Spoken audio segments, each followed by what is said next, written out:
বর্তমানে আমি দাঁড়িয়ে আছি আজিমপুর কবরস্থানে। রাত বাজে প্রায় 12:30। এখানে আসার উদ্দেশ্য হলো মানুষকে আসলে কিছু বার্তা দেয়া, তাদেরকে আসলে জীবনের বাস্তবতা সম্পর্কে কিছুটা ধারণা দেয়া। ঢাকা শহরের ব্যস্ততার ভিড়ে আসলে আমরা অনেকে ভুলে যাই দিন শেষে আসলে আমাদের কোথায় যেতে হবে। আপনি যদি দেখেন এখানে প্রায় হাজার হাজার কবরস্থান রয়েছে। আমরা আসলে আপনাদেরকে একটু ঘুরে দেখাতে চাই জীবনের করুণ বাস্তবতা। দেখুন, পরিবেশটা দেখুন এবং এই কবরস্থানগুলোর দিকে একবার তাকান। এদের কিন্তু প্রিয় মানুষ ছিল, বন্ধু ছিল, কত আত্মীয় স্বজন ছিল, কিন্তু আজ দেখুন এই রাতের বেলা গভীর অন্ধকার, এদের পাশে কিন্তু কেউ নেই। আপনার বেলাও কিন্তু ঠিক একই ধরনেরই ঘটনা ঘটবে।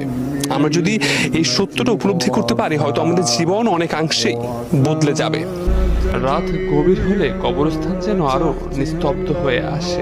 পুরো পরিবেশ স্মরণ করিয়ে দেয় সব রাস্তা একদিন এই নীরবতার দিকেই ফিরে আসে।